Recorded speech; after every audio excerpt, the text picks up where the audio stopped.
Hello friends, मैं हूँ गीत। आज डेज़ी प्लांट की रिपोर्टिंग कर रही हूँ और इसकी मिट्टी में मैंने सॉइल मिक्स में क्या क्या मिलाया है वो सारी चीज़ें शेयर कर रही हूँ। तो चलिए स्टार्ट करती हूँ वीडियो। अगर वीडियो अच्छा लगे तो please like share and subscribe ज़रूर करें मेरे चैनल को गार्डनिंग विद गीत कुमार को। तो सबसे पहला जो काम किया है मैंने, ये डेज़ी का प्लांट लगाने के लिए मिट्टी का पॉट लिया है जो कि इतना बड़ा है। ये कई दिनों से ऐसे ही खाली पड़ा था, तो इसकी मिट्टी मैंने पहले इस तरह से निकाल ली, ज़मीन पर निकाल कर, और इसको अच्छे से इस तरह से पतला कर लिया है। नॉर्मल इस तरह से, जैसे कि पतली मिट्टी होती है, इसको इस तरह करके इसमें 1 चम्मच 1 टीस्पून इसमें, ये देखिए फ्रेंड्स, एनपीके डाला है। एनपीके ये ऑनलाइन बड़ी आसानी से मिल जाता है और नर्सरीज़ में भी, प्लांट नर्सरीज़ में भी आराम से आप लोगों को मिल जाएगा। साथ में 1 चम्मच आप इसमें एप्सम सॉल्ट भी डालें, क्योंकि मेरे पास एप्सम सॉल्ट अभी नहीं है, ख़त्म हो चुका है, मुझे मंगवाना पड़ेगा। और साथ में मैंने सरसों की खली, आई होप आप लोगों को दिख रहा होगा, ब्राउन कलर का, ये देखिए फ्रेंड्स, तो वो 1 टीस्पून डाला हुआ है। और सबको मिला के फिर इसकी रिपोर्टिंग मिक्स तैयार कर लूँगी। तो इसमें आप चाहें तो गोबर की पुरानी खाद डाल सकते हैं या फिर वर्मी कंपोस्ट भी ऐड करके सिर्फ मिलाकर और इसकी पॉटिंग मिक्स, सॉइल मिक्स तैयार कर सकते हैं। इसमें जो सरसों की खली डाला है वो बहुत ही न्यूट्रिशियस होता है प्लांट की ग्रोथ के लिए। प्लांट की ओवरऑल ग्रोथ अच्छी होती है, इसमें फ्लावरिंग हो, अगर फ्रूटिंग प्लांट है, फ्रूट आते हैं पौधों में तो फ्रूट अच्छे आते हैं। लेकिन अगर इसके बहुत सारे फ़ायदे भी हैं तो नुकसान भी बहुत सारे होते हैं सरसों की खली के। अगर आप थोड़ी सी भी ज़्यादा मात्रा डाल दें, ख़ास तौर से गर्मियों में, तो बहुत ध्यान देना पड़ता है। अगर थोड़ी सी भी मात्रा ज़्यादा हो जाती है तो प्लांट आपका जल जाएगा, इसीलिए बहुत केयरफुल रहे। मैंने तो सिर्फ 1 टीस्पून इसमें सरसों की खली डाला है, तो आप इस बात का ध्यान रखें। अब मैं इस प्लांट की रिपोर्टिंग करती हूँ, फिर आप लोगों को शेयर करती हूँ कि ये किस तरह से दिख रहा है। ये जो गमला है फ्रेंड्स, ये देखिए, इसकी ड्रेनेज होल जो है वो बहुत ही अच्छी है, इस तरह की है। आप भी ऐसे ही गमले का चयन करें जिसमें ड्रेनेज होल बहुत अच्छी हो। इसके बाद ड्रेनेज होल को पूरी तरह से खुला ना रहने दें, वरना पूरी मिट्टी नीचे से निकल जाएगी। इसीलिए मैंने ये इस तरह का दिए की एक टुकड़ी है वो मैंने ली हुई है इस तरह की। मेरे पास दिए की टुकड़ी थी तो इसलिए मैंने इसका इस्तेमाल किया है। आप चाहें तो किसी और भी तरह की चीज़ों का इस्तेमाल कर सकते हैं।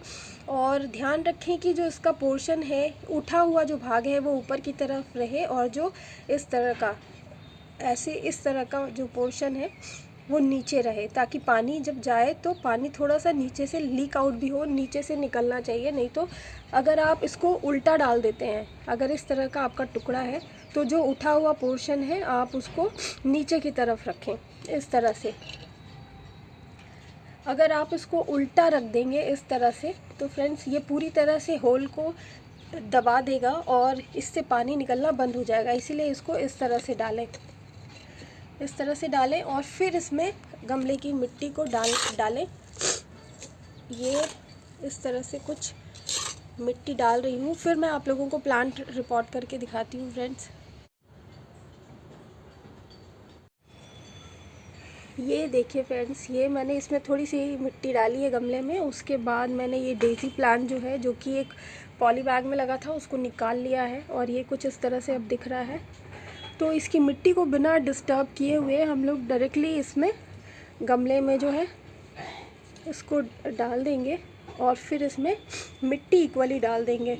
फिर आप लोगों को अभी दिखाती हूँ मिट्टी डालने के बाद कैसा दिखता है ये देखिए फ्रेंड्स, मैंने गमले में मिट्टी पूरी तरह से डाल लिया है। और मिट्टी डालने के पहले जो मैंने इसमें फर्टिलाइज़र ऐड किया था, आप लोगों को दिखाया था, वो सारी चीज़ों को मैंने मिक्स कर लिया था एक साथ, मिलाने के बाद इसमें डाला हुआ है। अगर आप सारे फर्टिलाइज़र को बिना मिलाए मिट्टी को इस गमले में डाल देते हैं तो ये हो सकता है कि जो फर्टिलाइज़र है जड़ों के पास जम जाए और फिर वो जो है प्लांट जल्दी ही ख़राब हो जाए, क्योंकि फर्टिलाइज़र बहुत ज़्यादा गर्म भी होते हैं। ख़ास तौर से इसमें जो सरसों की खली मैंने डाला हुआ है वो बहुत ज़्यादा गर्म होता है, तो बहुत ज़रूरी हो जाता है मिलाना मिट्टी में सरसों की खली को, क्योंकि जैसे कि मैंने पहले भी बताया, अभी भी बता रही हूँ कि बहुत गर्म होता है तो प्लांट को जला देगा। इसलिए इक्वली सॉइल मिक्स मिलाएं और फिर गमले में डालें और फिर रिपोर्टिंग हो जाने के बाद इस तरह से इसमें पानी अच्छे से डाल दें। ये देखिए फ्रेंड्स, पानी भर के दें एक बार, जो पहली बार रिपोर्टिंग कर रहे हो किसी प्लांट में, तो ताकि उसका जो पानी है पूरा उसकी जड़ों तक पहुँचे और फिर जो प्लांट है वो अच्छी तरह से ग्रो हो पाए। तो एक बार इसमें अच्छे से वाटरिंग कर दें और फिर ये बस रिपोर्टिंग, डेज़ी प्लांट की रिपोर्टिंग तैयार हो गई। अब मैं इसी तरीके से अपना ये जो प्लांट है फ्रेंड्स, जो डार्क पिंक कलर का है डेज़ी का प्लांट, इसको भी सेम तरीके से इसी तरह के मिट्टी के गमले में लगाऊंगी।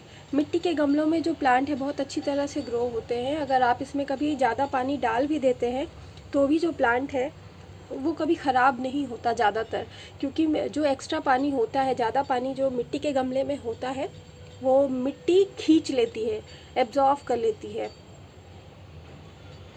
जिसकी वजह से प्लांट जो है वो ख़राब नहीं होता और प्लांट की ग्रोथ अच्छी होती रहती है। इसको अब लगाने के बाद कुछ 4-5 दिनों के लिए आप शेडेड एरिया में ही रखें, धूप में डायरेक्टली ना निकालें। हालांकि ये एक आउटडोर प्लांट है, फिर भी रिपोर्टिंग करने के बाद किसी भी प्लांट को तुरंत धूप में नहीं निकालना चाहिए, वरना प्लांट शॉक में चला जाता है और प्लांट मुरझा जाएगा, ख़राब हो जाएगा। तो इन बातों का ध्यान रखें। कुछ आप 3 से 4 दिनों के लिए भी रख सकते हैं प्लांट को शेडेड एरिया में, उसके बाद इसको धूप में कम्प्लीटली निकाल दें। तो यही था फ्रेंड्स डेज़ी प्लांट की रिपोर्टिंग वीडियो। आई होप आप लोगों को अच्छा ही लगा होगा। अच्छा लगा हो तो please like share and subscribe करें मेरे channel gardening with Geet Kumar को। मिलूंगी नेक्स्ट वीडियो में। Till then bye friends, take care.